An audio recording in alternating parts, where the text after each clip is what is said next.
بسم اللہ الرحمن الرحیم۔ السلام علیکم۔ میرے فون کی بیٹری تقریباً ڈیڈ ہو چکی تھی۔ جیسے ہی فون بند ہوا تو مجھے فکر نے ستایا۔ میں نے فوراً اپنے منگیتر سے اس کا فون مانگا تاکہ میں اپنے گھر اطلاع کر سکوں کہ مجھے آنے میں دیر ہو جائے گی، مگر مجھے فون دینے کی بجائے وہ خاموش نگاہوں سے مجھے دیکھتا رہا، اور میں اس بات سے بے خبر تھی کہ اس خاموشی کے پیچھے کتنا بڑا طوفان چھپا ہے۔ دوستو، آج کی یہ کہانی خونی رشتوں کے ایسے عجیب اتار چڑھاؤ کی کہانی ہے کہ بعض اوقات تو عقل دنگ اور دل پریشان رہ جاتا ہے، یقین کرنے کو دل نہیں مانتا۔ یہ سچ واقعہ ہے جو آج آپ کے سامنے بیان کرنے جا رہی ہوں۔ اسے سننے کے بعد شاید آپ کو بھی اس بات پر یقین آ جائے کہ واقعی خون سفید ہو چکے ہیں۔ آج کی ہماری یہ کہانی ہماری ایک بہن سنبل کی ہے۔ آئیے سنبل کی یہ کہانی اسی کی زبانی سنتے ہیں۔ میرا نام سنبل بانو ہے اور میں لاہور شہر کی رہنے والی ہوں۔ آج جو کہانی میں آپ کو سنانے جا رہی ہوں، کبھی کبھی میں سوچتی ہوں یہ کہانی کس کی ہے؟ کیا یہ کہانی میری ہے یا ان رنگ بدلتے رشتوں کی ہے؟ مگر میں کبھی بھی اس بات کا تعین نہیں کر پاتی۔ میری والدہ کا نام مہربانو اور والد منصور احمد۔ اپنے والدین کی ہم 3 اولادیں تھیں۔ بڑا بھائی جاوید احمد، اس سے 3 سال چھوٹی میں سنبل بانو، اور مجھ سے 2 سال چھوٹی میری بہن مریم جاوید۔ ہماری چھوٹی سی فیملی تھی، اور اس چھوٹی فیملی میں ہمارے ابا دبئی میں حصول رزق کے لیے مقیم تھے۔ جب سے ہم نے ہوش سنبھالا ابا دبئی میں کام کرتے تھے۔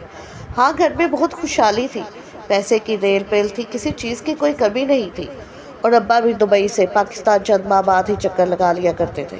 یعنی یوں کہیے کہ ہماری زندگی گل و گلزار تھی، اور زندگی ایک ڈگر پر اپنے مطمئن انداز میں چلتی جا رہی تھی۔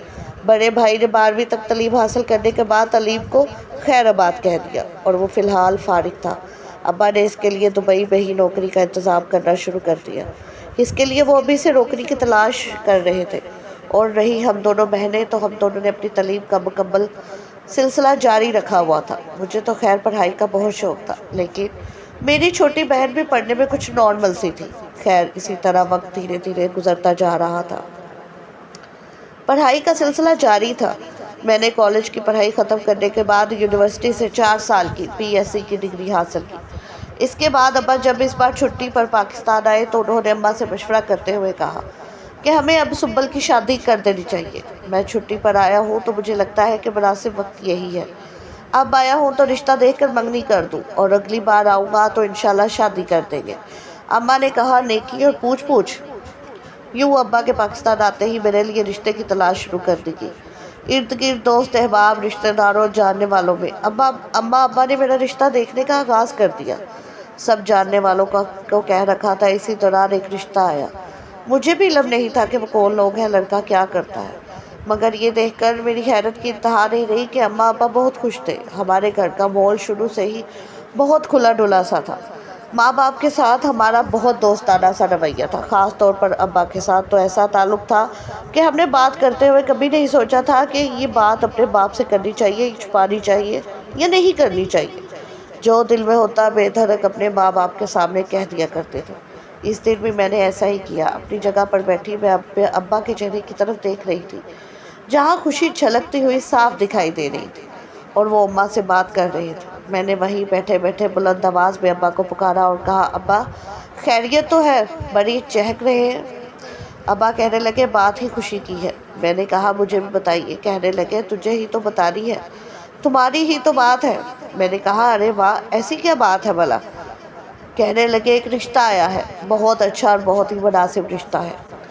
میں نے حیرت سے اپنے کھانے کی پلیٹ واپس میز پر رکھی اور کہا، ابھی تو آپ لوگ ملے بھی نہیں، نہ لڑکے کو دیکھا، تو پہلے سے اتنے خوش کیوں ہو رہے ہیں؟ پہلے ہی آپ اسے جانتے ہیں کیا کہ بڑا مناسب رشتہ ہے اور بڑے اچھے لوگ ہیں؟ یہ کہتے ہوئے چلتے ہوئے ابا کے پاس صوفے پر آ کر بیٹھ گئی۔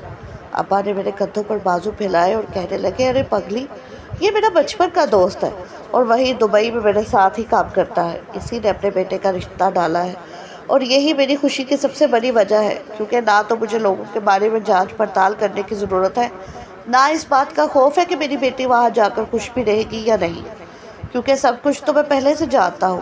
اور لڑکا بھی میرا دیکھا بھالا ہے، بہت سمجھدار اور پڑھا لکھا لڑکا ہے، اچھی پوسٹ پر نوکری کر رہا ہے۔ تم کیا کہتی ہو؟ پہلے ان لوگوں کو گھر میں بلا لے یا کر دوں بات پکی؟